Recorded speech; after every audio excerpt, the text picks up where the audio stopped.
Dimanche 1er octobre 2023, il sonne 13h, Panama passé de 50 minutes dans toutes les pendules de notre paroisse. Nous excuse pour ce retard, ce grand retard indépendant de notre volonté que la technique pourra nous permettre de rattraper. C'est la même heure qui sonne à Klakou, dans les lacs, même heure également à Kemerida, dans ma Bina natale.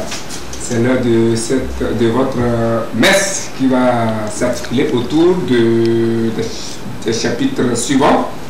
Assemblée générale élective du Conseil national des patrons de presse, la rentrée scolaire 2023-2024, avec Kokoroko qui multiplie les initiatives pour une formation complète des élèves et des étudiants. L'annonce de la création d'une université à Dakia, et puis le coup d'État manqué au Burkina Faso, le départ de l'ambassadeur de France au Niger.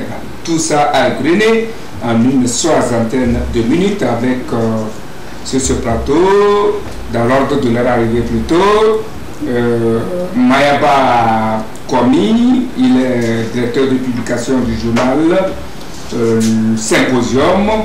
Il est aussi président d'une association. Des journalistes, oui. Des journalistes. Et citoyens engagés pour la lutte contre l'extrémisme violent. Et engagés contre l'extrémisme violent. Et le terrorisme. Et le terrorisme. C'est bien Meba Kwame, Valentin, c'est ça? Oui, bien sûr. Valentin Meba Kwame, fils de la Bina, de Kanissi Bina.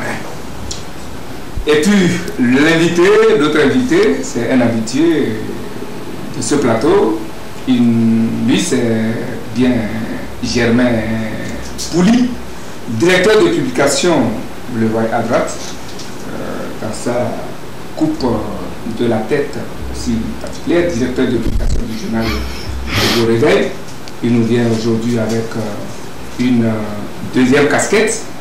Je vais dans quelques instants solennellement et divinement l'investir du haut de l'autel de cette paroisse, président du Conseil national des patrons de presse, depuis quelques jours, une semaine déjà. Donc, au moment venu, nous allons ensemble l'investir solennellement et divinement. Et l'honneur me soit donc de leur souhaiter une cordiale et confraternelle bienvenue sur ce plateau, et c'est avec beaucoup de plaisir que je me réjouis de les accueillir. Bonjour Meba. Oui, bonjour Eric, bonjour président du CONAP Germain, bonjour également à tous les téléspectateurs actuellement branchés qui nous suivent à travers tout le territoire togolais et en même temps à travers le monde. J'espère que vous êtes sur en orbite et que les internautes également vous suivent. Et je pense que nous allons décrypter l'actualité nationale et internationale dans sa plénitude. Alors, vous devez vous honorer d'être le premier co-célébrant de cette 39e messe avec le nouveau président à qui l'honneur échoit de participer à l'investiture. Bien sûr, c'est une joie immense de me retrouver avec le président, le nouveau président, le tout nouveau président du CONAP qui n'est pas encore qui n'est pas à présenter, que tout le monde connaît très bien. Je pense qu'avec lui, nous allons demander des questions qui relèvent de ce domaine également. Mon président, Vous êtes solennellement investi président du Conseil national des patrons de presse. Du moins, tous les fidèles téléspectateurs de TV2 se réjouissent de vous accueillir sur ce plateau et vous souhaitent un bon mandat et surtout une bonne collaboration avec le monde de la presse. Merci Eric, merci pour l'invitation, merci à Mayaba qui est membre du CONAP et qui m'a fait l'honneur avec les autres confrères, collègues et camarades de me porter à la tête de notre organisation. Je voudrais lui dire un sincère merci particulièrement à lui et puis généralement à tous les autres confrères qui m'ont fait cet honneur-là en même temps, qui me confie une lourde responsabilité que je ne pourrais accomplir sans leur soutien évidemment. Et tout en les remerciant, je les réinvite à cette même mobilisation avec laquelle ils m'ont porté au devant du CONAP, de garder ce bloc intact derrière moi parce que nombreux sont les défis auxquels nous devons faire face et nous devons forcément avancer ensemble. Défis que nous allons relever tout à l'heure et vous nous direz comment vous entendez relever ces défis. Je bénéficie de la bienfaisance d'une laborieuse équipe technique, des personnes de Djelil Deja au cadrage et Alexandre Tchalim à la réalisation et à la mise en onde. Je suis Eric Tanandé, le prince héritier de Pagoda. Associez-vous à moi donc pour souhaiter la cordiale bienvenue à tous ceux qui sont branchés sur le petit poste pour nous écouter et nous suivre. Il y a un mois, 2 semaines de cela, nous nous inclinions devant la mémoire d'un collègue en la personne de Célestin Tamili, un collaborateur. Aujourd'hui encore, 2 semaines, un mois après, nous sommes appelés au même rituel, cette fois-ci devant la mémoire d'une collègue, une collaboratrice, Monique Ekensi, dite Déborah. Elle fut secrétaire caissière, puis régisseuse dentaire, si la régie peut nous balancer son image. Elle aussi nous a quittés le mercredi 27 septembre 2023, en plein midi de ses rêves d'avenir. Une minute de silence à son endroit et on revient.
Sacrée mort, elle a encore frappé et nous n'avons rien à dire.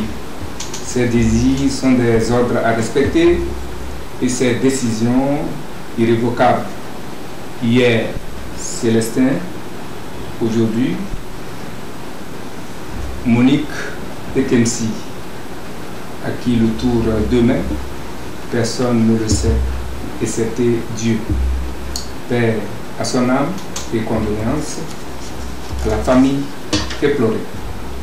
Deuil, il y en a eu également ailleurs, et cet autre deuil qui a fait le tour des réseaux sociaux et de la presse aussi bien nationale qu'internationale, c'est celui qui a frappé de plein fouet la famille Ghali suite au décès depuis l'Allemagne de Jovi.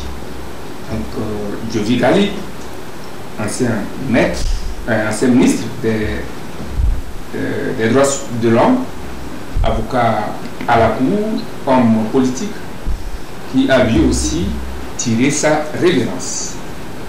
Alors, Germain, vous connaissez Ghali?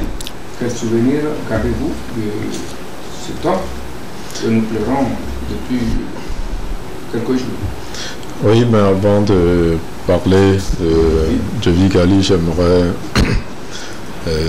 présenter à TV2 toutes nos condoléances pour le départ prématuré de Monique. C'est vraiment difficile. La corporation vient une fois encore d'être frappée. La liste s'allonge et comme vous l'avez dit, à qui le tour, on ne saura le dire. On va implorer la bénédiction et la paix de Dieu sur elle, que son âme repose en paix. Et demander à Dieu de nous protéger, nous qui sommes encore vivants, de nous rallonger quelques jours, quelques mois, quelques années si possible, et de nous aider à faire surtout sa volonté. Que la famille de Monique trouve ici nos sincères condoléances, que Dieu trouve vraiment la formule et les moyens de l'apaiser. Pour revenir à Jovi Ghali, c'est une icône de la politique togolaise, l'un des tout premiers combattants de la liberté, comme on dit, ceux-là qui, au lendemain de l'appel de François Mitterrand à faire la démocratie dans nos pays, ont pris la chose en main avec feu maître Abouibor, donc qui est parti avec un certain Joseph Kokou Kofi et d'autres avocats aussi de l'époque qui ont fait un travail assez remarquable, qui nous ont amenés à la conférence nationale, même si cet épisode reste un regret pour plusieurs Togolais, parce que contrairement au Bénin où un archevêque, Monseigneur de Souza, a dirigé cette conférence qui a abouti à une transition et à un démarrage apaisé, à un démarrage dans de bonnes conditions du processus démocratique chez nous, malgré le fait que ce soit un homme de Dieu, un archevêque aussi, qui est même allé voir Monseigneur de Souza au Bénin avant de venir diriger cette conférence. Les résultats n'ont pas été au rendez-vous. On a connu une démocratisation assez difficile, marquée par plusieurs fissures qui ont mis à mal la nation togolaise, que jusqu'ici les actuels dirigeants s'emploient donc à apaiser, à panser les plaies, avec notamment le HFRON et la CVJA qui ont fait un travail remarquable dans ce temps. Mais au-delà de tout, il faut saluer quand même le courage et le combat qui a été celui de Jovi Ghali, qui après est resté conseiller national du président de l'UFC avant de se retirer totalement de la politique. On n'a plus beaucoup entendu parler de lui. Je pense certainement aussi qu'il a été déçu par un certain nombre de choses. Finalement, il est resté à côté. Plusieurs trouvaient en lui cette source-là. Si on pouvait avoir grâce à voilà, plusieurs trouvaient en lui cette... Les gens disent qu'il est vraiment. Et j'ai eu l'occasion de le rencontrer il y a un peu moins de 2 ans, un peu plus d'1 an à l'hôtel du 2 février, où je lui disais que j'étais vraiment un de ses admirateurs. que je priais Dieu d'avoir un jour la tête blanche. Et tu l'as aujourd'hui. Voilà, parce que tout jeune, on le suivait à la télé, il avait des cheveux blancs dans la tête. Il avait la quarantaine à l'époque, il n'avait pas 50 ans, mais il avait déjà la tête assez blanche, avancée. Mais particulièrement, moi, j'appréciais bien. Et je le lui disais, il était amusé, on a souri, on a sympathisé. C'était la dernière fois que je le voyais. Mais il laisse quand même derrière lui l'image de quelqu'un qui a su quand même jouer sa partition, même si finalement l'opposition n'a pas réussi à faire l'alternance dans notre pays. Et il a contribué à la démocratie dans notre pays, à ce que nous avons aujourd'hui comme une démocratie assez vivante, avec beaucoup de libertés qui sont consacrées et reconnues. Et donc on ne peut que lui souhaiter un bon voyage et j'espère que Dieu saura apprécier la mission qu'il lui a donnée sur terre. Merci beaucoup. Comme on dit, un grand homme ne meurt jamais, il ne fait que disparaître. Mais vous avez vous aussi connu certainement, je le pense, Djovi Gali, maître Djovi Gali. Que retenez-vous de lui? Oui, bon, au risque de me répéter ou de répéter jamais, je pense que aujourd'hui, quand on parle de la mort, personne n'a n'a le pouvoir de l'arrêter. C'est seul Dieu qui décide à quand et comment. Et donc, face à une dure épreuve comme celle-là, avec la mort subite, le décès subit de qui m'a fait nous déplorons que c'est un taux. De cette année, le monde de la presse a enregistré beaucoup de décès. Et nous nous demandons, c'est vrai que c'est la volonté de Dieu, mais nous avons aussi nous interrogé sur ce sort-là qui est réservé aux les journalistes. Mais devant cette épreuve, nous nous inclinons devant la mémoire de lui disparu et demandons à ce que son âme repose en paix. C'est le mot essentiel que nous avons à leur endroit. Mais en même temps, nous demandons que la famille éplorée aussi soit apaisée, le cœur des familles, les cœurs de la famille éplorée s'apaise pour regarder le devant. Parce que nous n'avons pas de force, nous n'avons aucune puissance devant la décision du Très-Haut. Et quand on maître Djovi Gali, nous l'avons connu, je le disais à l'instant que c'est quelqu'un qui avait une aspiration profonde pour amener ce que nous appelons la démocratie au Togo ici. Lors de la conférence nationale souveraine, Djovi Gali, c'était des chantres, c'était des pionniers de ce projet, voilà, avec les de ce grand projet qu'a initié le Togo, heureusement, enfin, pour amener la paix, la stabilité, amener les gens vers l'alternance. Mais malheureusement, je crois que le projet n'a pas accouché. Et aujourd'hui, mais c'est une base déjà qui a été jetée, et une base qui a été déjà élaborée et que nous pouvons suivre le chantier pour améliorer justement ce qu'ils ont commencé. Donc nous n'allons pas rester toujours dans des invectives. Nous demandons à ce que ce illustre tome puisse toujours inspirer les autres qui sont toujours restés, et nous qui sommes là, que ça puisse inspirer ceux qui sont toujours là et qui continuent ce combat-là, qui est un combat qui ne s'arrête pas du jour au lendemain. Donc nous nous inclinons à sa mémoire également et demandons que la grâce divine puisse l'accompagner et que ses œuvres également l'accompagnent pour que le Très-Haut qui soit assis à la droite du Très-Haut. C'est tout ce que nous pouvons dire à leur endroit. Merci beaucoup. J'espère que tous ces vœux iront droit et de droit. Et une fois encore, paix aux âmes des uns et des autres, et que le Seigneur soit au contrôle du reste des membres de leur famille.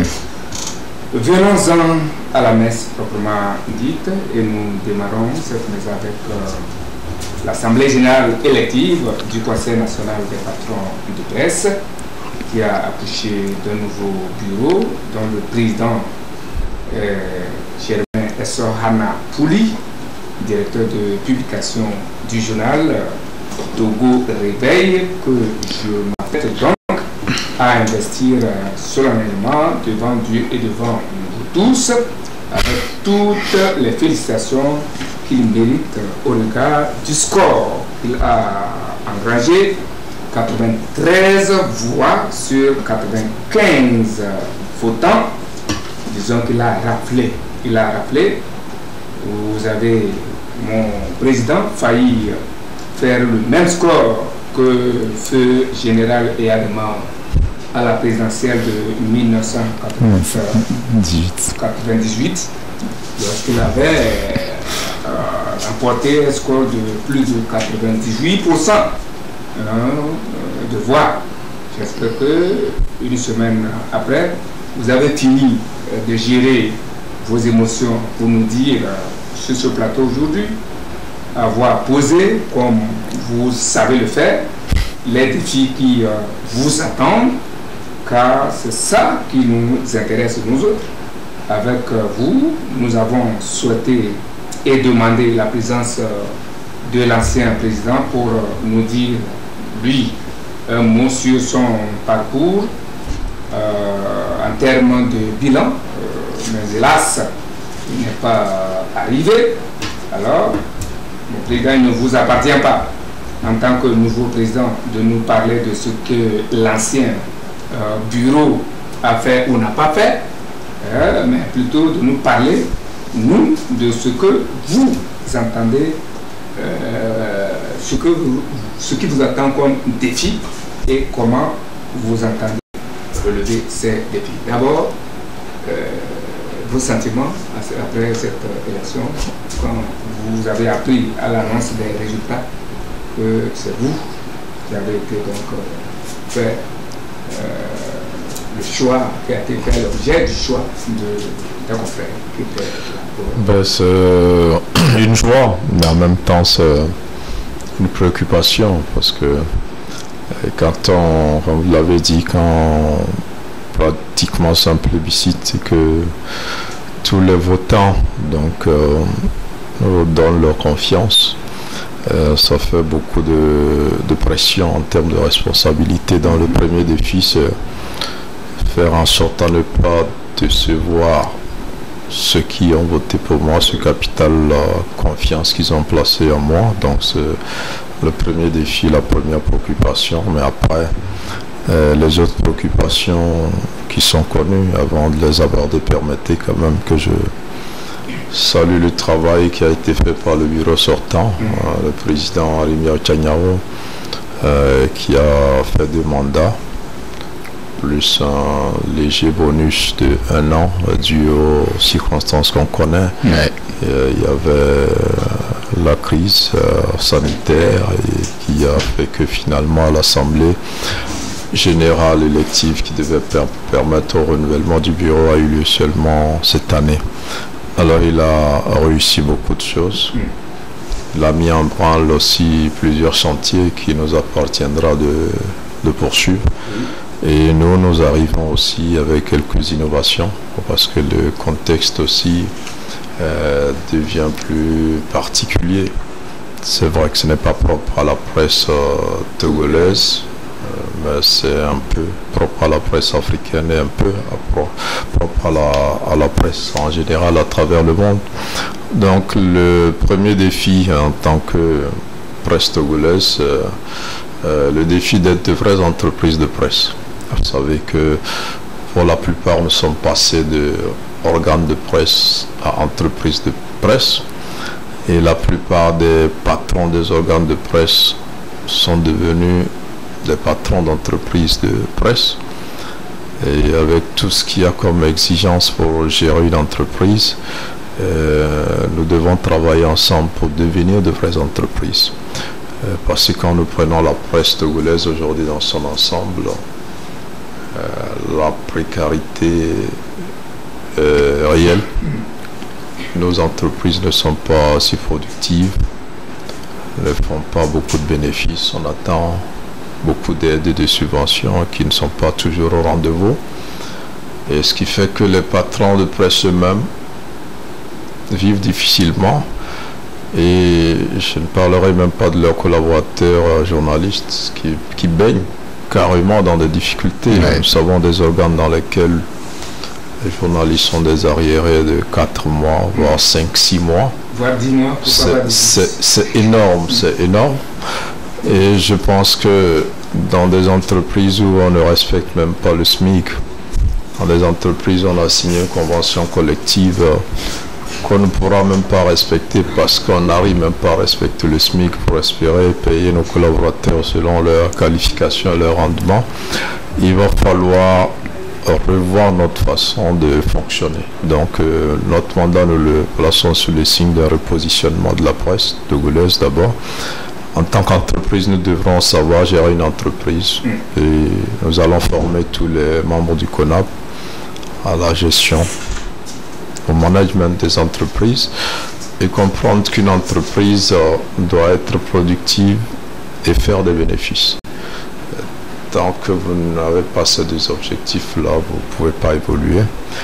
Et dans ce contexte aussi, ce que nous vendons, c'est de l'information. Oui.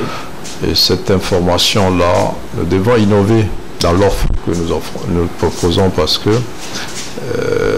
le constat est clair que parfois nous offrons des produits qui n'intéressent pas beaucoup le public. Et ce qui a fait qu'aujourd'hui, avec l'émergence des réseaux sociaux, on a vu d'autres secteurs qui ont réussi à nous damer le pion. Vous avez même de simples individus qui ont un impact plus énorme que tout un média. On les appelle les influenceurs, vous allez voir. Certains ont des millions de personnes qui les suivent alors qu'il y a des médias qui n'arrivent même pas à faire le million d'abonnés ou de lecteurs ou d'audimat en termes d'audimat. Donc il faut réfléchir et sur ce point, nous avons déjà négocié avec une structure qui est dans l'intelligence artificielle et dans l'ingénierie informatique qui va nous aider à passer à la digitalisation de tous les médias membres du CONAP. C'est-à-dire que tout le monde doit avoir un site internet et avoir des extensions aussi sur les réseaux sociaux. C'est comme ça qu'on peut aller sur ce terrain-là qui est celui de l'avenir. Et vous voyez aujourd'hui la rapidité avec laquelle l'information circule sur les réseaux sociaux. Ça dame le pion carrément aux entreprises ordinaires. Donc nous allons le faire, la digitalisation. Et il y aura plusieurs formations. Il y aura une formation en intelligence artificielle, et une formation qui nous permettra aussi de mieux comprendre les besoins de notre public pour leur apporter une aide satisfaisante. Nous avons énormément avancé dessus. Mais généralement, quand une entreprise est en difficulté, au-delà des innovations, de l'amélioration de l'offre, elle pense aussi à diversifier ses activités. Et nous, c'est un programme qui nous tient à cœur parce que nous ne pouvons plus continuer à faire que l'information. Nous sommes des entreprises, on peut avoir d'autres activités en plus de la radio, de la télévision, de la presse écrite ou du site internet. Quand vous créez votre entreprise, on vous demande quelles sont les branches d'activité dans lesquelles vous comptez travailler. Et moi, personnellement, j'ai mis plusieurs branches. J'ai mis l'artisanat, j'ai mis le commerce et tout ça. C'est dire que j'espère que, je pense que plusieurs ont fait comme ça. Ceux qui ne l'ont pas fait devraient aller retoucher leur objet pour qu'on aille à la diversification des entreprises et des activités parce que toutes les activités souffrent. Et quand vous n'avez pas une autre qui marche un peu, qui vous donne les moyens d'appuyer celle-là qui ne marche pas pour le moment, vous pouvez être bloqué à un moment. Voilà. Et peut-être demain, c'est le côté presse qui va plus marcher pour soutenir les autres activités. Mais nous devons passer forcément à la diversification des activités. Nous avons mis en place un plan triennal sur 3 ans, comment accompagner tous les entrepreneurs pour aller à cette phase-là. Donc nous sommes en négociation avancée avec certaines structures qui vont nous accompagner dans ce cadre-là. On espère peaufiner tout ça d'ici la fin de l'année et démarrer et entendre l'année prochaine. Et donc après cela, il y a le volet formation qu'il ne faut pas négliger. Nous profitons pour saluer ici la HAC qui nous a fait l'honneur de nous recevoir le jeudi passé. Et elle s'est montrée disposée à nous accompagner un peu sur ce terrain-là. Et en termes d'équipement, nos entreprises ont des besoins pour les machines que nous utilisons, pour le déplacement aussi de nos journalistes. Et on a besoin quand même du matériel roulant pour se déplacer. Donc c'est des chantiers sur lesquels nous allons travailler.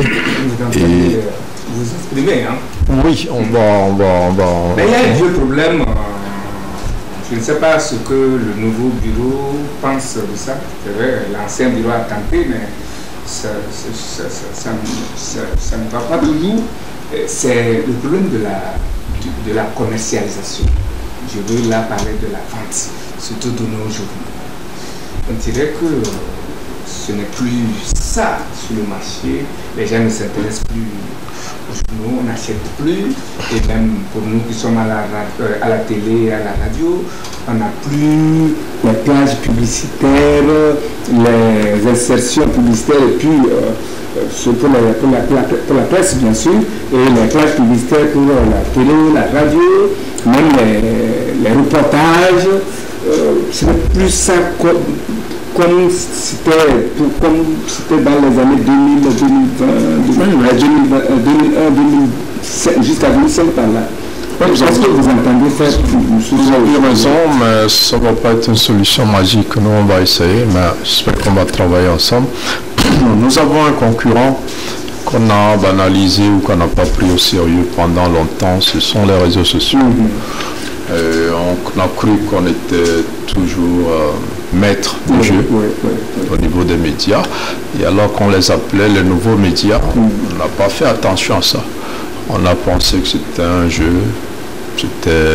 Mais ceux qui n'avaient pas de la place sur nos médias ont migré vers les réseaux sociaux. Ça veut dire que ceux à qui nous n'avons pas offert de la visibilité nous ont contournés et sont allés là-bas.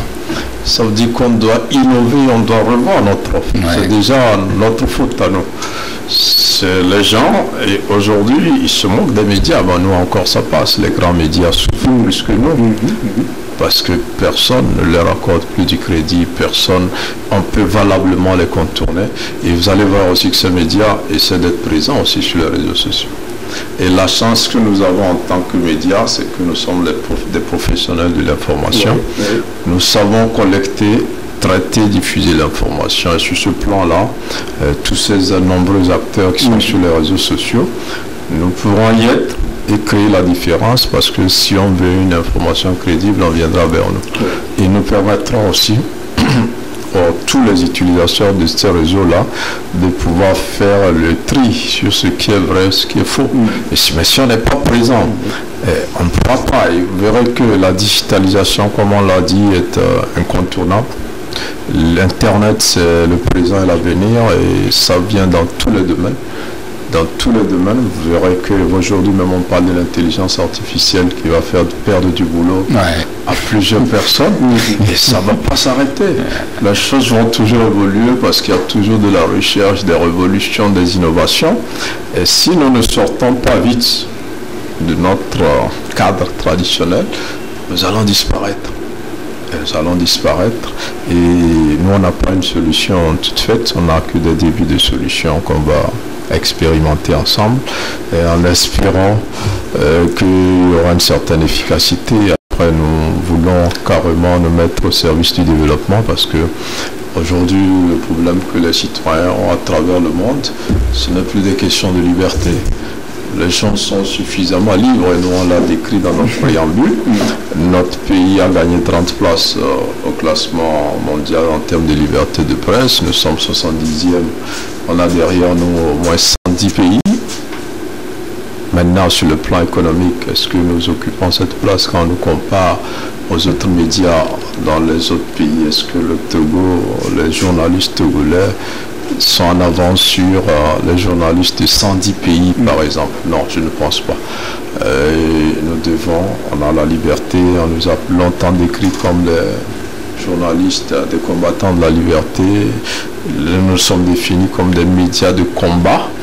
Et on nous a qualifiés de médias partisans, soit proches du pouvoir ou de l'opposition, tout ce qu'on veut, mais je crois qu'il faut quitter un peu ce schéma-là, traiter l'information pour l'orienter vers le développement. Les gens qui se soulèvent aujourd'hui dans des pays, c'est pas qu'ils n'ont pas de liberté, mais c'est parce qu'ils ont faim.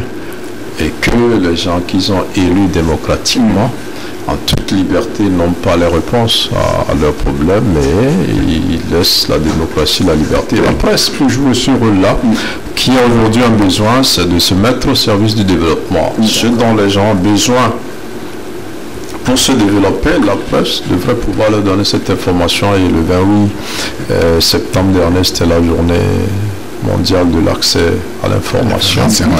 On se disait, l'information, tout le monde a le droit de la chercher, de la garder, de la répandre, qu'il soit journaliste ou pas.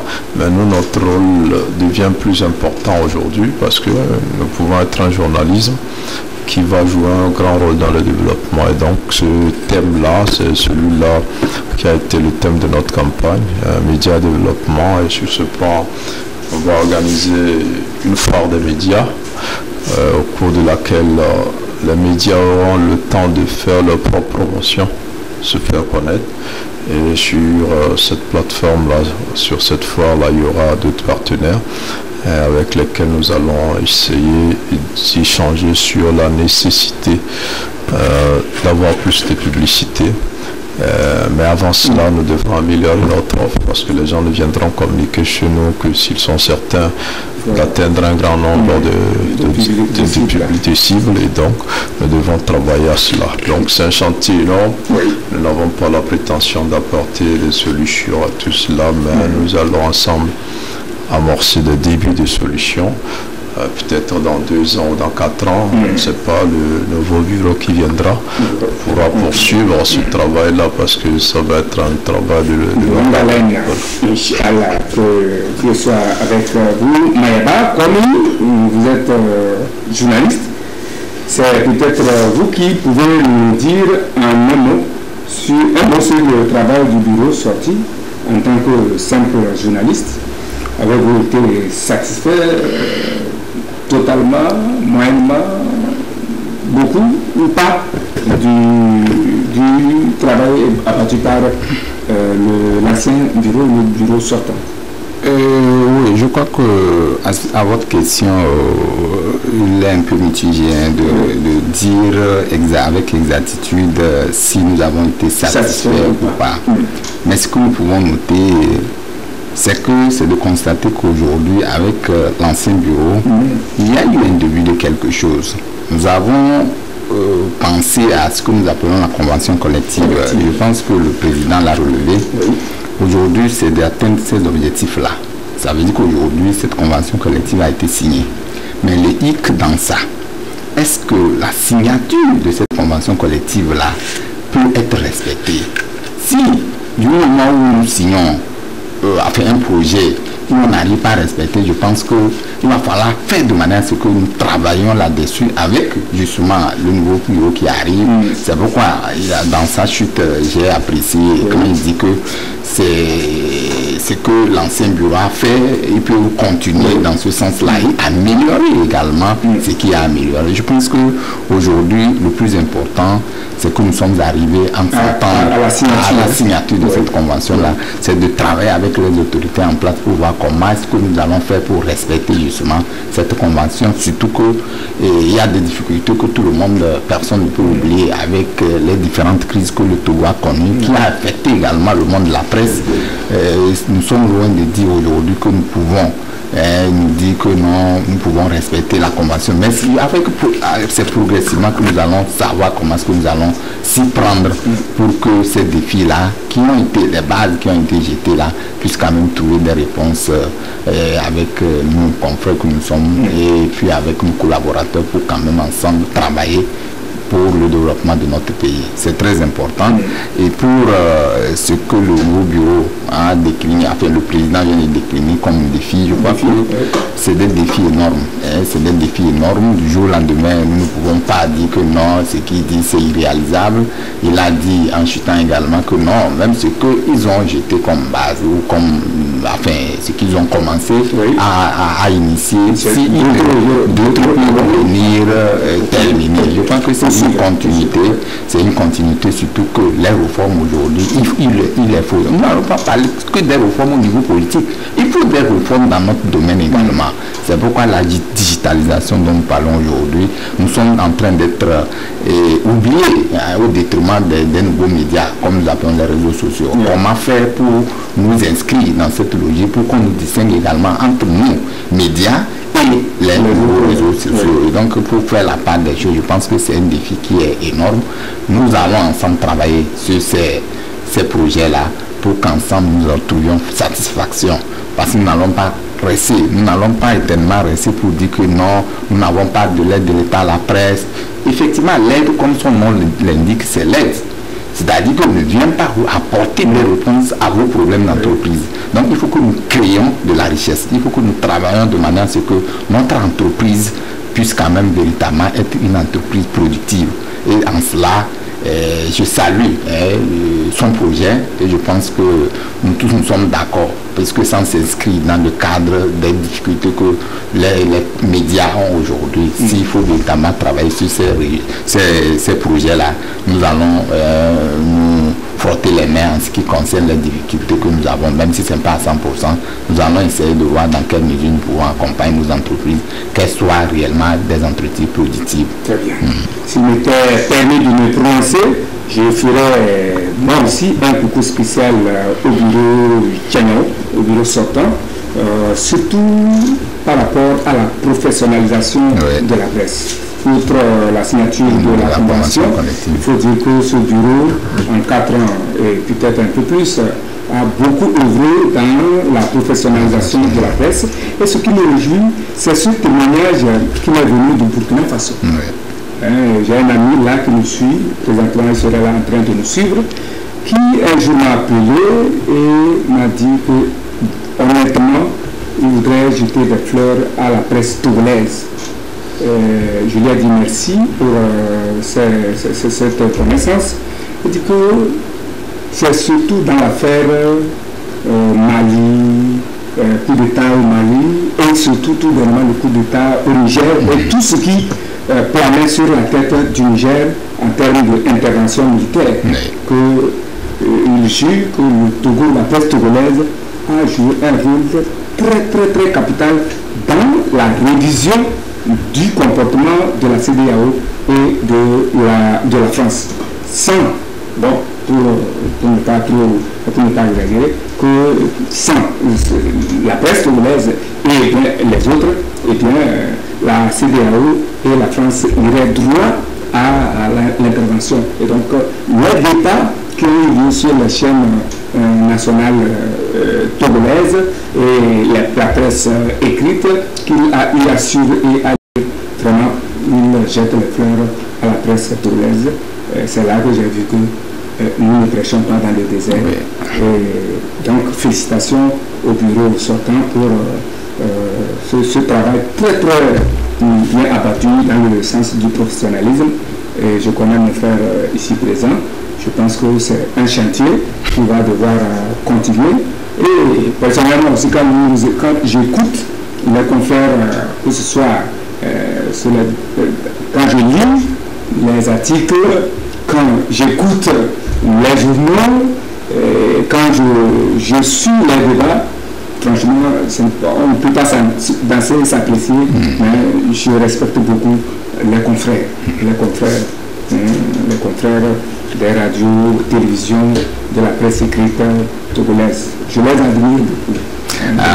Et c'est à mettre à l'actif donc de ces organisations-là, notamment le Conseil national des patrons de presse, qui a organisé beaucoup d'ateliers, de séminaires, de formations dans ce sens. Donc bravo et une fois encore, félicitations au nouveau bureau et à tous à M. Germain Pouilly et à tous ses collaborateurs. Je sais que beaucoup de défis vous attendent, comme vous l'avez vous-même souligné, mais je vous connais et je sais que vous saurez les relever. Alors, si vous permettez juste un coucou aux membres de ce bureau-là. Nous sommes le bureau au sein duquel il y a beaucoup plus de femmes depuis que le CONAP existe. Il y a assez de jeunes patrons. Donc, je compte sur eux parce que, vous savez, la tendance aujourd'hui, c'est la jeunesse. Avant, on attendait d'être vieux pour faire des choses. Maintenant, les gens commencent tôt. Et donc, cette jeunesse-là est un espoir et une force pour notre bureau. Ça fait un alliage assez complet. On espère, si on a le soutien de Mayaba et des autres membres, on pourra avancer. Donc, un coucou à tous les membres de ce bureau et bonne chance à nous tous. Soyez rassurés, comme le disait De Gaulle, le peuple est derrière vous, toute la troupe est derrière vous. Avancez seulement. À la rentrée scolaire 2023-2024 a tenu toutes ses promesses et boucle déjà une semaine. Une grande mobilisation a été ressentie, surtout du côté du cabinet, du ministère qui a initié pas mal d'actions en amont à cette rentrée, des formations, des nominations, sauf que je n'ai pas encore trouvé mon nom dans les nominations, des affectations, des mutations. Tu le vois dans les affectations.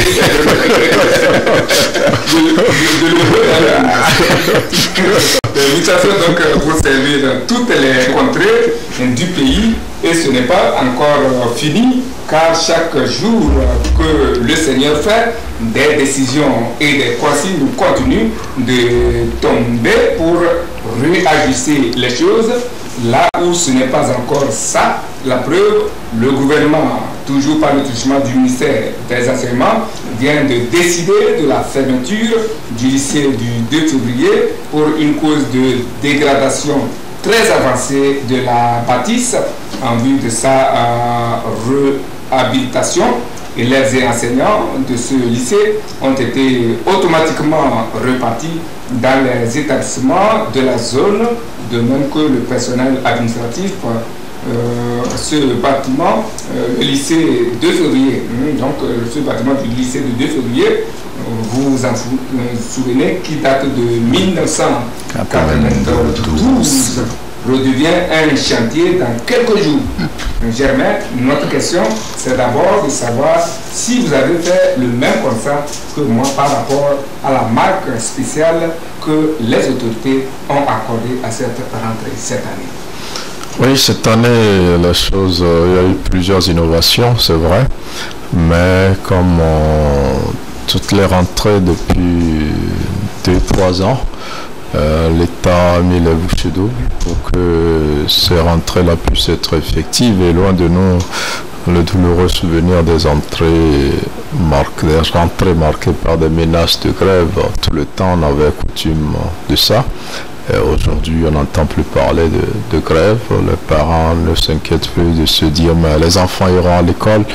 Est-ce que les maîtres ou les enseignants seront là? Donc aujourd'hui, on est passé à autre chose et il faut saluer cela. Donc, vous savez qu'aujourd'hui, le Togo, l'éducation est le secteur qui mobilise le plus de financement, et quand vous prenez le budget alloué à l'éducation aujourd'hui est très énorme, c'est largement au-delà de 30%, et c'est beaucoup. Et il faut saluer au passage toutes ces institutions qui permettent de mobiliser ces recettes-là pour pouvoir faire face à ces grands besoins, notamment dans l'éducation. Il faut construire de nouveaux bâtiments, 4000 bâtiments ont été construits l'année dernière, il en faut encore plus. Et avant de poursuivre, quand même, j'aimerais qu'on s'incline devant la mémoire de cet élève d'un village de Blita qui voilà, où le mur s'est effondré sur l'élève et les enseignants. L'enseignant, on lui souhaite un prompt rétablissement. C'est un peu ce qu'on voulait éviter au lycée du 2 février, par exemple.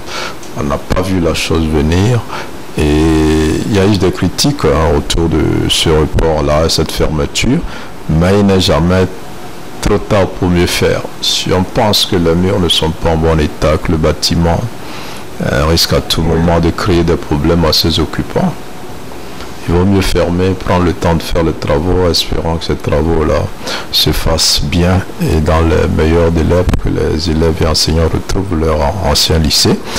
Ceci pour dire qu'il y a des besoins en termes de bâtiments. Il faut 15 000 classes, je pense. Il y a 4 000 qui ont été construites déjà.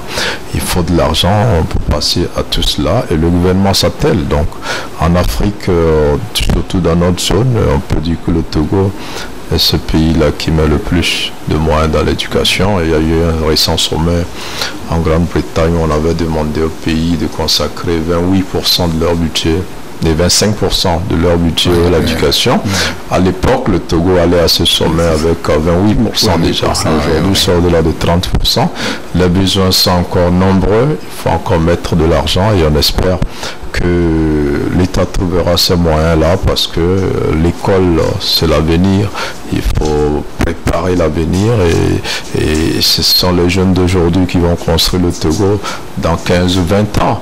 Donc si on ne prépare pas ce développement-là aujourd'hui, c'est pas dans 15 ou 20 ans qu'on va chercher des bras valides pour le faire. Et l'introduction par exemple de l'anglais à la maternelle, au primaire aujourd'hui, c'est quelque chose d'assez extraordinaire qu'on salue parce que nous étions de ceux-là qui se posaient la question, on est entré dans le Commonwealth, c'est une opportunité extraordinaire avec des centaines de millions d'habitants, des opportunités sur le plan commercial, culturel et autres. Et comment pourrons-nous profiter de cette adhésion-là, de tous ces avantages-là, si nous n'avons pas la langue qui est l'outil principal pour aller donc je crois que ce qui se fait aujourd'hui est une bonne chose et vous verrez que d'ici 5-10 ans les Togolais vont mieux profiter de leur adhésion et puis l'anglais en dehors même du Commonwealth est aujourd'hui une langue incontournable dans les affaires, incontournable dans la transmission du savoir, incontournable dans plusieurs autres domaines et aller vers là, je crois qu'on le faisait avant à partir du collège. Aujourd'hui, il faut accélérer un peu plus les choses et c'est à saluer dans plusieurs innovations qu'il faut saluer et je pense que le ministre Kokoroko est aujourd'hui l'un des ministres qui réussit le mieux à traduire dans les actes et les faits la vision du chef de l'État et on a vu que pratiquement ce qu'il fait, c'est ce que le président lui demande de faire. On l'a vu notamment après le discours du 27 avril du président. Finalement, beaucoup ont compris qu'il avait toute la confiance du président et qu'il faisait exactement ce que le président voulait aujourd'hui. Les enseignants qui étaient contre toutes ces réformes, plusieurs saluent ces réformes-là parce qu'il n'a pas agi seulement contre les enseignants et dans l'intérêt des parents d'élèves ou des élèves, mais il a agi aussi dans l'intérêt des parents et des enseignants. Chaque fois qu'ils étaient menacés, il a eu à prendre des mesures fortes pour les protéger et je crois que sur ce plan, on peut le lui reconnaître. Très bien, et on l'appelle Kokoroko le réformateur. Et puis, comme je le disais, il ne dort pas, il mouille toujours le maillot et toujours... avec, comme disait, un enseignement de qualité. Cette semaine qui suit, beaucoup de formations sont en vue à l'endroit des enseignants pour renforcer encore leur capacité dans leur domaine, dans leur matière. Toute cette semaine et la semaine à venir seront consacrées de manière périodique et cyclique à des formations ponctuelles dans des domaines, chacun dans sa matière, tout ça pour renforcer encore la capacité des enseignants afin qu'ils donnent le meilleur demain. Mais est-ce qu'on peut aujourd'hui dire qu'une réelle politique de l'école est vraiment amorcée? Ah oui, bien sûr, parce que avec la méthode Kokoroko, je crois que les lignes ont bougé véritablement. Et puis le monde éducatif a un nouveau visage, tant sur le plan comment appelle-t-on, sur le plan d'infrastructure et que sur le plan matière pédagogique. Parce que si vous faites l'analyse, vous allez voir que beaucoup d'enseignants ont été informés pour donner un enseignement de qualité aux enfants. C'est justement pourquoi c'est ce qui explique la fermeture de certains établissements, qu'il a trouvé qu'il y a inadéquation avec ce qu'ils enseignent et où ils n'ont pas reçu de la formation requise pour donner aux enfants. Et donc je pense que dans cette dynamique, le ministre Kokoroko aujourd'hui, j'aimais la relever, je pense que c'est quelqu'un qui traduit dans les faits la vision réelle du président de la République. Parce que faire de l'éducation un secteur de développement, parce qu'aujourd'hui tout développement viendrait de ces enfants-là qui seront formés. Soit si vous êtes bien formé, vous allez transmettre cette connaissance-là à la future. Et donc notre entrée au Commonwealth aujourd'hui stipule clairement qu'il faut que nous ayons des acquis. Vous avez que nous ayons des acquis nécessaires pour pouvoir profiter de notre entrée au Commonwealth. Donc dans ce cas, c'est aujourd'hui où nous allons commencer à penser à ces mécanismes qu'il faut mettre en place pour pouvoir profiter de ce projet-là. Donc la rentrée cette année elle a été particulière. Je pense que les mouvements, les convulsions, tout ce que nous avons l'habitude de constater, on n'en a pas vu. Et cela voudrait dire que les gens ont compris que tout ce que Kokoroko fait n'est pas contre quelqu'un, mais c'est pour tout le monde. Et que si tu sois enseignant, tu sois parent d'élève, que tu sois élève, quand tu ne fais pas bien, il est obligé de prendre des mesures pour pouvoir vous mettre au pas ou pour pouvoir vous recadrer. Donc le Togo est connu pour sa méthode dans le monde de l'éducation. Et quoi qu'on dise aujourd'hui sur le plan pédagogique, nous avons de la matière, et des élèves, nos étudiants qui ont des bourses qu'ils font ailleurs, le témoignent. Et puis c'est raison fondamentale pour laquelle aujourd'hui le Togo, si ce n'est pas aujourd'hui que nous perdons ces vertus-là, quand on dit tu es Togolais, tu vas ailleurs, tu as du respect. Qu'est-ce qui se fait? C'est parce qu'il y a la volonté réelle des gouvernants de pouvoir faire de manière à ce que les enfants aient non seulement les têtes bien faites, mais aussi des têtes pleines. Et donc dans ce chapitre-là, nous allons prier que tel que ça a commencé, avec des réformes qui sont en train d'apporter, et il faut que tout le monde fasse de manière que nos enfants aient une éducation meilleure. On a dit aujourd'hui que cette année, les diplômes universitaires, bon, ça je ne parle pas de Kokoroko seul, parce que quand on parle de l'éducation dans son ensemble, parce qu'on dit que les diplômes universitaires seront soumis à un examen national. Donc c'est aussi des réformes, c'est pour harmoniser. Donc je pense que c'est un programme du chef de l'État. Quand on dit 2025, il a fallu qu'à un moment donné, toutes les structures bougent pour pouvoir relever ces défis-là et les traduire dans les faits. Donc le ministre Kokoroko fait un bon travail et je pense que ça doit nous inspirer, ça doit aussi réjouir plus d'un, pour qu'à l'avenir nous puissions nous dire qu'au-delà de tout, nous avons vu quelqu'un à la tête d'un ministère qui a traduit dans les faits la volonté ou le projet du chef de l'État. Comme le dirait quelqu'un, s'il y avait un Kokoroko dans chaque ministère, le Togo se porterait mieux. Mais à ce niveau de formation, je pense, que Kokoroko est en train de tout réformer. Et nous prions qu'il touche les curricula de l'enseignement, contenu des programmes, pour vraiment voir qu'est-ce qu'il faut former aujourd'hui pour que les élèves et les étudiants sortis ne soient pas obligés d'aller faire la queue derrière le ministère de la fonction publique avant de trouver des choses à faire.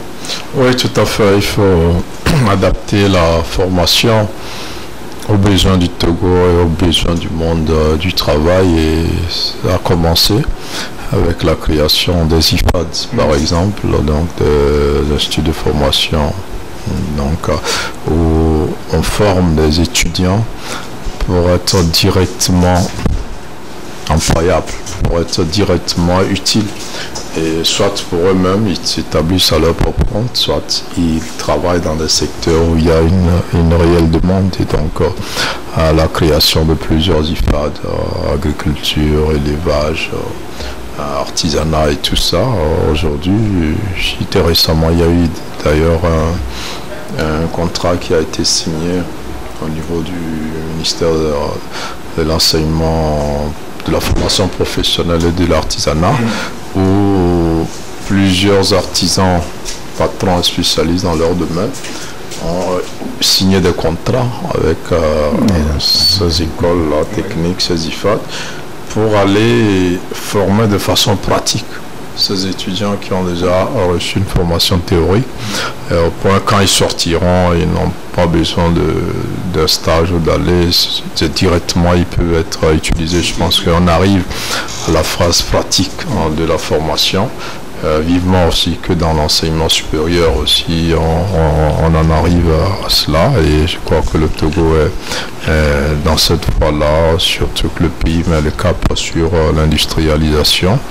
Le Togo met le cap sur certains secteurs créés comme l'agroalimentaire et tout cela. Donc il nous faut des techniciens, il nous faut des élèves et des étudiants assez formés et prêts à l'emploi. Donc je crois que ça va se faire. Il y a les signaux qui sont ouverts, qui sont rassurants, et le message c'est vraiment que les jeunes et surtout les parents d'élèves sachent orienter les élèves vers ce secteur-là. Certains ont des dons, des qualités, mais on les envoie souvent dans l'enseignement général et ils poursuivent des études universitaires dans des filières qui produisent des milliers de diplômés par an, dont on n'a pas vraiment besoin sur le marché de l'emploi.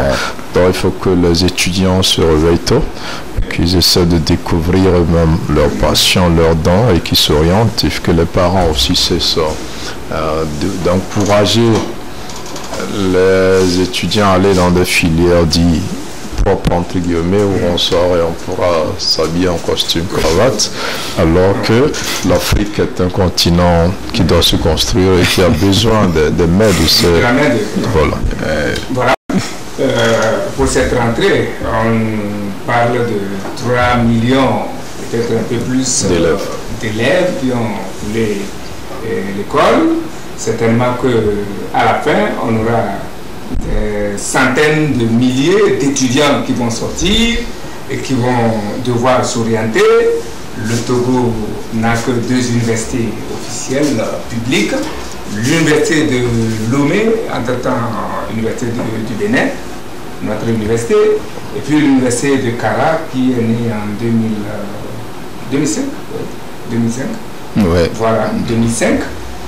Alors, on annonce, et c'est une très belle nouvelle, une nouvelle université au Togo. C'est l'une des décisions prises au Conseil des ministres mercredi dernier. Le nouveau temple du savoir, 3e du genre au Togo, sera logé à Datia, dans la préfecture de Logou, dans la région des Plateaux. Alors, on ne peut que saluer cela, mais c'est une bonne décision. Bon, oui, je crois que la création d'une université, en plus des 2 qui existaient, était un impératif. Vu le nombre, vu l'afflux au niveau de l'université de Lomé ici, comme à Kara, il était impérieux qu'on ait une 3e université publique au pays, sur le territoire. Donc ici, lors du Conseil des ministres, le décret qui a été pris pour la construction d'une nouvelle université à Datia a été salué par tous à l'unanimité. Mais ce que moi, personnellement, ce qui retient mon attention, c'est vrai que cette université vient décongestionner le flux que nous avons au niveau de l'université de Lomé, en particulier celle de Kara. Mais en même temps, c'est de faire, puisque quand on parle de la construction d'une université, c'est beaucoup de moyens. C'est beaucoup de moyens. Et donc, je crois que quand l'État a pris cette initiative, c'est de voir, avec la construction de cette université, est-ce qu'on aura les coudées franches pour pouvoir Les coups de franche ou les moyens? Les moyens, enfin, le coup de franche, il y en a déjà, justement, comme vous le dites. Est-ce qu'on aura les moyens pour apporter... L'université, ce n'est pas le bâtiment seul. Puisqu'on peut avoir les bâtiments, il faut aussi les moyens didactiques pour accompagner justement l'enseignement supérieur. Puisque quand on parle de l'enseignement supérieur, c'est de l'argent. Donc je me dis que l'université, la troisième du genre qu'on vient d'annoncer, c'est une bonne nouvelle. Mais vivement qu'elle soit dotée des moyens, justement pour permettre à ces étudiants-là de pouvoir s'épanouir véritablement, parce qu'il ne suffit pas de les amener là-bas sans moyens substantiels, sans ce dont ils ont besoin pour l'éducation dans son plan temps plein. Parce que nous connaissons, quand je le dis, quand vous allez à l'université de Kara, aujourd'hui, il y a beaucoup qui manquent en termes de moyens, d'infrastructures, et c'est dans ce sens que je parle. Si l'État a décidé de construire une troisième université, il faut également les moyens en ce qui concerne les infrastructures pour assurer une bonne éducation dans cette université. Je crois que nous devons être candides, c'est-à-dire être optimistes, candides de croire toujours à un Eldorado. Et en tout cas, un adage vulgaire dit que si un aveugle, je ne dis pas que le Togo est aveugle, vous dit qu'il veut vous jeter la pierre, vous lapider, il s'assure le pied, un pied sur la pierre. Donc sur ce plan, c'est une exhortation. Sans prendre la place de l'État, je crois que c'est des idées mûries de longtemps qui sont en train d'être annoncées. D'abord, on n'est qu'à la phase de l'annonce. Certainement qu'on va chercher les partenaires, ce n'est pas de la poche directe de toi et moi qu'on va le faire. Certainement que, Inch'Allah, ça vient, c'est vivement. Le Togo va se donner les moyens pour pouvoir, en tout cas, Germain, vous avez apprécié cette annonce. Non, il n'y a pas d'inquiétude. Vous savez que le Togo a déjà 2000 milliards de budget et chaque année ça augmente, donc la capacité de mobilisation s'accroît parce que les besoins aussi sont énormes. Et avant l'annonce de la création de cette université, il y a la pose de la première pierre pour l'université de Kara. Donc c'est dire que on veut ériger de nouveaux bâtiments là-bas. Donc on veut un cadre plus propice aux études, c'est sûr que l'État a déjà fait tous ces calculs-là avant de le faire. Moi, je ne m'inquiète pas parce que, comme je le disais tantôt, l'éducation et la formation universitaire professionnelle sont une priorité pour le Togo et l'État met les moyens. Et vous voyez aujourd'hui comment sont traités les enseignants en général et dans les universités. Donc, on ne parle plus de grève des enseignants et tout ça. Donc, l'État a compris et met les moyens. Donc à Dacha, je pense que ça se fera, mais ce qui est intéressant, c'est de voir qu'on évolue vers une université dans chaque région. Oui, effectivement. Et c'est vraiment important. Ça a été fait dans les principales îles en termes de structure. Ça. Aujourd'hui, on descend à Tapamé, plateau. Quelques à Dacha, donc c'est dans la région plateau. Et après, on souhaite ça se fasse vite des universités à projet et une annonce de l'université de Dacha pour les autres régions. Et l'objectif, c'est d'ailleurs, ça permet une meilleure fusion au niveau du monde universitaire, que des étudiants qui sont natifs du pays se décident pour aller dans une partie étudier. Ça aide aussi à la cohésion nationale. Et vous avez vu qu'à Kara, quand l'université allait, en même temps ça développe aussi les villes. Ça change quand une ville devient universitaire. C'est un pôle de développement qui se met là-bas. Et vous allez voir, l'université va attirer plusieurs structures. Le monde de l'immobilier va bouger, de la restauration, de tout ça. Donc ça va développer toutes ces localités-là. Et ça permet aux étudiants de choisir au Togo là où ils veulent poursuivre leurs études. Et ça désengorge aussi l'université de Kara, qui a cette structure, mais qui est suffisamment. Parce que quand des étudiants quittent Dakar, au lieu d'aller à Lomé, ils préfèrent Kara. Et même si l'université peut rester parents, ceux de Kara peuvent aller un peu là-bas selon la mobilité comme on aura choisi. Je pense à un projet gouvernemental à encourager vivement que Dacha soit une réalité et que dans les autres régions à Sokodé, à Daparan, on annonce aussi la création de ces universités. D'accord. Je suis sûr que l'arrivée de l'université à Dacha va peut-être réveiller l'industrie qui était là-bas, la fabrication de pannes. Les ingénieurs, bon, en tout cas, il faudrait aussi multiplier les universités, oui, mais il faut aussi penser aux filières, au type d'enseignement. Parce que dans toutes ces universités, il faut forcément enseigner les mêmes choses. Bon, en tout cas, on verra la particularité de l'université de Dacha. Non. Je sais qu'il y a une nouveauté à Kara, à Kara, il y a certains départements nouveaux qu'on ne peut pas trouver à Lomé. Il y a les sciences politiques, par exemple, d'autres. Non, il y aura une particularité, mais il y aura aussi les autres filières. Oui. Voilà, pour que,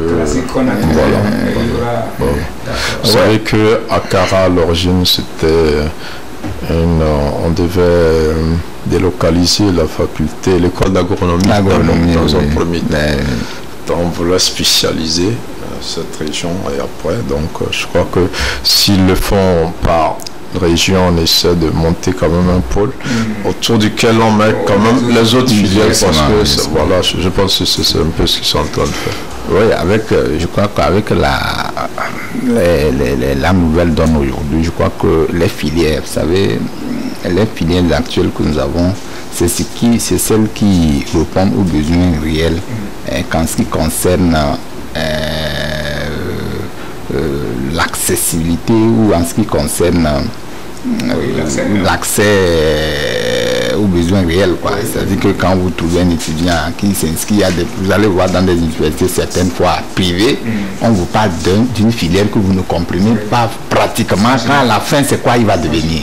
Donc il faut s'adapter. Nos enfants aujourd'hui doivent s'adapter, surtout avec le hub du développement qui est la PIA qu'on a créé. Il faut des étudiants qui, à la fin de leur cursus, puissent quand même être en mesure d'être employés sur le marché, avoir de l'emploi sur le marché togolais. Donc, je pense qu'aujourd'hui, il va falloir que l'État y pense dans ce sens-là. Qu'on ne dise pas que j'ai fait telle matière ou enfin, j'ai adopté pour telle filière et après on ne sait pas où on peut classer. Donc, je crois que c'est très important d'y penser. C'est justement ce qui explique les nouvelles filières là qui s'écrivent dans ces nouvelles universités. Je salue le fait que la politique de la promotion des sciences est en vogue. Oui. La science et la technologie, c'est un domaine que l'État est en train de promouvoir avec la création des lycées scientifiques. Je crois que dans 5, 10, 15 ans, notre pays aura des cadres dans différentes techniques. Nous l'espérons. Et cela, nous devons encourager nos enfants, nos petits frères, nos petites soeurs qui jouent à la paresse. Je ne sais pas s'ils écoutent les informations, l'actualité. Bon, on les amène à l'école, ils y vont, mais ils n'apprennent pas. Allez en classe un jour, vous allez voir comment ça se passe. Ils n'apprennent pas. C'est pas qu'ils ne sont pas intelligents, mais ils n'apprennent pas du tout. Et puis, quand on a fait les réformes, pourquoi faire les réformes cette année dans les différents programmes, j'attendais quelque chose qui n'est pas encore fait, mais s'il m'écoute, qu'il y pense. J'attends encore même la dictée question, l'enseignement de la grammaire, de la conjugaison au lycée. Vous avez fait ça? Oui, bon. Et Eric, vous savez... C'est en classe de primaire que après nous on a laissé ça en 93. Et Eric, c'est ça qui je vais vous... Très intelligent, mais ils ne savent pas raisonner. Oui. Ils ne savent pas parler. Demande à un enfant de conjuguer le verbe père au passé composé, au plus que par père, tout à l'heure ça ne passe pas. Il va tourner là. Quelqu'un te dira que je ne mange pas ça. Ah oui, tout à l'heure, quelqu'un te dira que non, c'est pas adapté. Qu'est-ce que je fais avec le mal? C'est pas la langue de chez moi. Je n'ai pas besoin de ça pour travailler.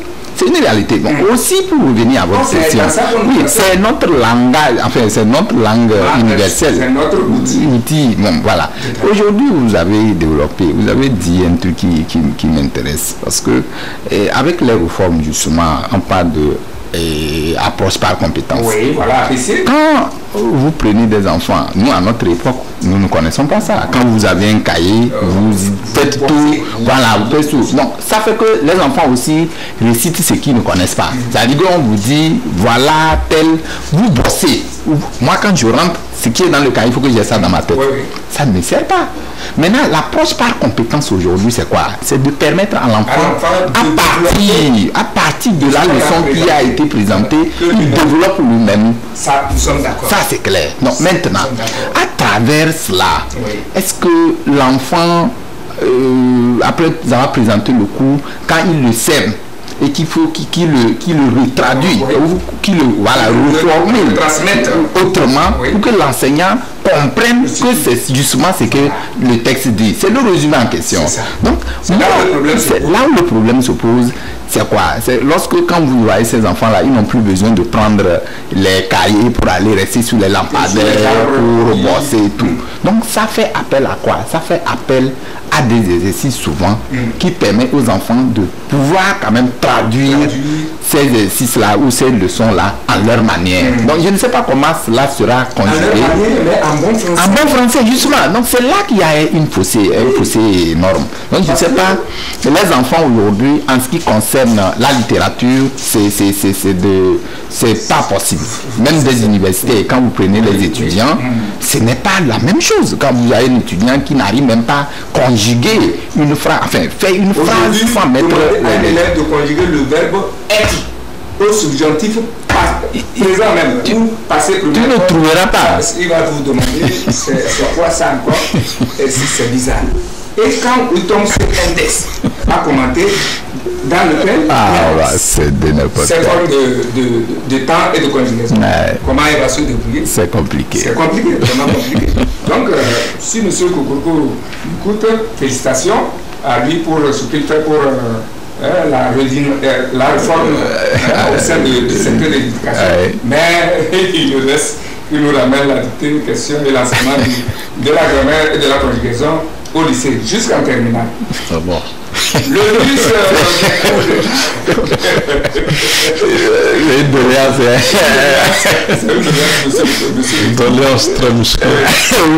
Le virus des coups d'État continue par circuler en Afrique et plus précisément dans le Sahel. Le général Tiani, qui venait de dégager Bazoum au Niger, a failli lui aussi être déposé cette semaine. Il aurait échappé paix grâce à ses services de renseignement et à sa garde ainsi que du peuple.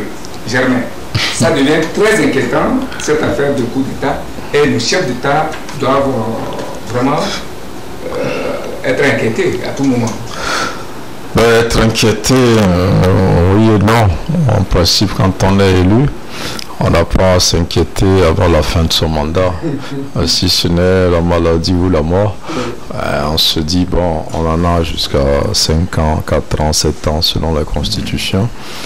Mais malheureusement, il y a des militaires qui ont pris l'habitude de régler certains problèmes à leur manière, donc en mettant un coup d'arrêt à la démocratie et en s'emparant du pouvoir. Les arguments qu'ils avancent ne sont pas toujours farfelus ou sans sens. Parfois, c'est à raison qu'ils veulent chasser le président, sauf que ce n'est pas démocratique. Parce qu'il y a des règles pour cela et ces règles ne sont pas suivies. Et donc aujourd'hui l'Afrique et surtout l'Afrique au sud du Sahara se trouve en difficulté avec une percée de putsch, et des militaires, des capitaines, des commandants, des colonels et des généraux prennent le pouvoir. Et cette semaine qui finit a été marquée par la situation au Burkina Faso où le capitaine Ibrahim Traoré annonce qu'il y a eu un coup d'État qui a été déjoué et la population, ces militants en tout cas, sont sortis pour faire barrage à ce projet-là.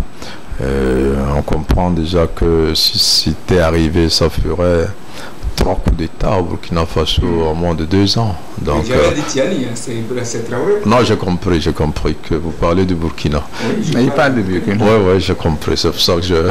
Donc là, il y a un président élu quand même, Christian Kaboré, qui a été chassé du pouvoir par le colonel Damiba, qui n'a pas fait une année chassé par Ibrahim Traoré, qui dit lui aussi qu'on veut le chasser. Donc ça me rappelle les années 80 où les militaires se succédaient dans ce même pays.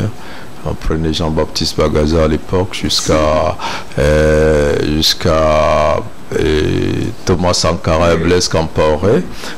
C'est sur 4 ans, il y avait plusieurs capitaines à l'époque et commandants qui se sont succédés. Donc c'est un pays qui aime bien le coup d'État. Il faut avoir le courage aussi de le reconnaître. Le Burkina est en train de se faire remarquer comme un pays où on prend de plus en plus le pouvoir par la force. Le Ghana aussi est passé par là avant de se stabiliser avec Thierry Rawlings, qui n'a pas été renversé en tout cas. Et donc aujourd'hui, la situation est telle qu'une bonne partie des populations au Burkina sont derrière le nouveau Sankara, parce qu'on voit à travers lui Sankara ce que Sankara n'avait pas pu poursuivre et achever. On pense qu'il pourra le faire, il est assez soutenu. Mais après, vous savez, dans ces affaires de coup d'État, parfois le vrai et le faux, on n'arrive pas à le démêler. Ça peut parfois aussi être une stratégie pour avoir plus de popularité, parce qu'on a vu comment les populations sont défendues pour le défendre. Ça peut être une stratégie aussi pour éliminer certains dans l'armée qu'on estime ne pas être dans la même vision que le président, ou tout simplement ça peut être une réelle tentative de coup d'État qui a été déjouée. Pendant, le président a fait une sortie sur les médias burkinabés. Il a convaincu par endroit le flou reste, mais ce qu'on peut apprécier chez lui, c'est quand même un jeune dirigeant qui a une vision et qui essaie d'avoir la population derrière lui. C'est l'un des rares présidents arrivés par un coup d'État qui essaie d'impliquer le plus possible sa population dans ce qu'il est en train de faire en termes de solutions, même s'il se tourne vers la Russie comme les autres. Il compte quand même sur sa population. Et ça, c'est encourageant. Et on peut espérer qu'il puisse trouver une solution. Mais pour revenir au coup d'État, je crois que ce n'est vraiment pas la solution, parce que ces militaires qui arrivent, à la longue, ils vont tuer la démocratie. Parce qu'ils sont là pour régler des questions sécuritaires. Mais après, ils vont commencer par écraser des libertés. Après, ils vont maîtriser le pays. Et on va se retrouver exactement au lendemain des indépendances avec des militaires au pouvoir par-ci, par-là en Afrique. Oui, bon, oui, bon, en fait, oui, bon. Quand il fait ce président qui venait de monter, pour qu'il soit tenté d'être déposé. Non, vous savez, il y avait des signes avant-coureurs, contrairement à ce que Germain disait tantôt. Je pense que les militaires qui ont accédé au pouvoir par les coups d'État actuellement sont dans les viseurs de ces instigateurs-là, qui sont notamment la France et tout ça là, qui chercheront par tous les moyens pour régler les comptes à ces militaires-là. Donc c'est justement la raison pour laquelle aujourd'hui, quand vous voyez la population, je prends le cas du Burkina, où les gens, on peut peut-être penser que non, que ça peut être une simulation, mais effectivement, derrière, il y a des mains noires qui voudraient coûte que coûte régler les comptes à ces nouveaux dirigeants-là. Donc, c'est pourquoi je dis, les gens doivent être prudents. Les gens doivent être prudents parce que la nouvelle dynamique que ces militaires sont en train d'apporter dérange même. Voilà, ça dérange justement ceux qui étaient là, profitant justement des anciens pouvoirs qui étaient au pouvoir, pour ne pas peut-être faire la méthodologie. Donc, c'est pour dire quoi? C'est pour dire qu'aujourd'hui, avec les nouveaux militaires qui sont au pouvoir, d'abord même que nous-mêmes, nous ne encourageons pas parce qu'il faut aller à une élection pour élire de façon démocratique un président, puisque nous aspirons à la démocratie. Mais également, ils sont tentés d'être victimisés par les Occidentaux ou par les puissances qui, ma foi, maintiennent le cap du Sahel. Donc c'est pourquoi je dis que ce n'est pas des coups d'État, je n'ai pas les preuves matérielles, mais c'est ce qui est annoncé, c'est ce qui est annoncé que sur lesquels nous nous basons pour faire le commentaire ou l'analyse. Eu égard à tout ce qui a été développé par le nouveau président, je parle au cas du Burkina, ce qu'il a annoncé, c'est qu'il y a une tentative qui a été déjouée. Donc si tentative est qui? C'est de qui? Qui en est l'instigateur? Donc toutes ces questions doivent être élucidées pour situer les responsabilités. Donc ce n'est pas encore le moment de jeter l'anathème sur tel qui fait quoi, mais c'est d'aller dans les tréfonds pour voir qu'est-ce qu'il y a qui est derrière et pourquoi et comment le gérer. Je crois que c'est le plus important. C'est vraiment le plus important et c'est cela, ce constater que nous allons prendre notre fin parce que le temps nous est imparti est terminé, mais nous avions envie de parler de l'ambassade de France, l'ambassadeur de France au Niger, qui a finalement plié ses bagages.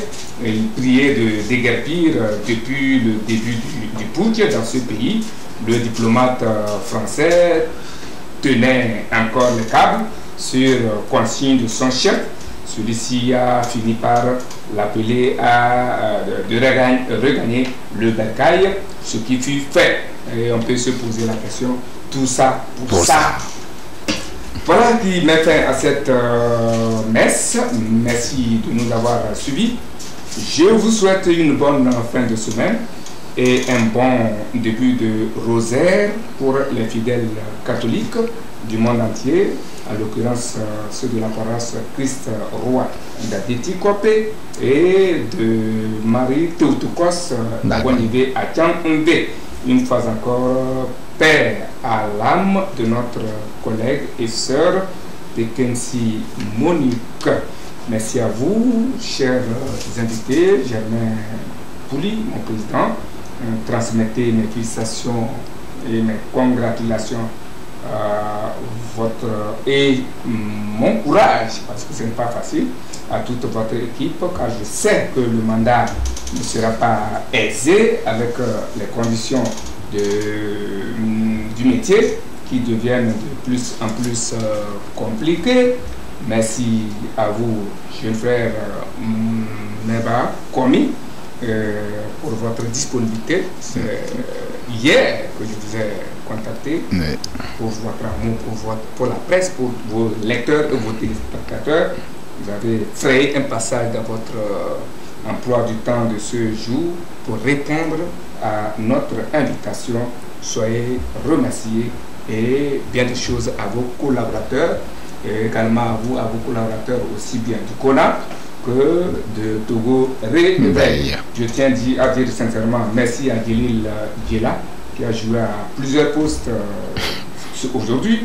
Merci à Alexandre Tchalem, l'enfant aux doigts très aimantés, le touche à tout. Moi, je suis Eric Tanangel, le fils héritier de la Bina, le prince héritier de la Bina. La pensée du jour pour nous séparer vient de Baruch Spinoza et dit ce qui suit. La vraie vertu ne consiste en rien d'autre qu'à vivre sous la seule conduite de la raison.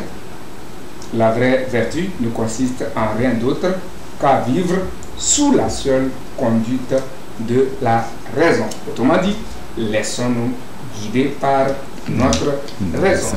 Spinoza, Baruch. Bonne méditation et à dimanche prochain.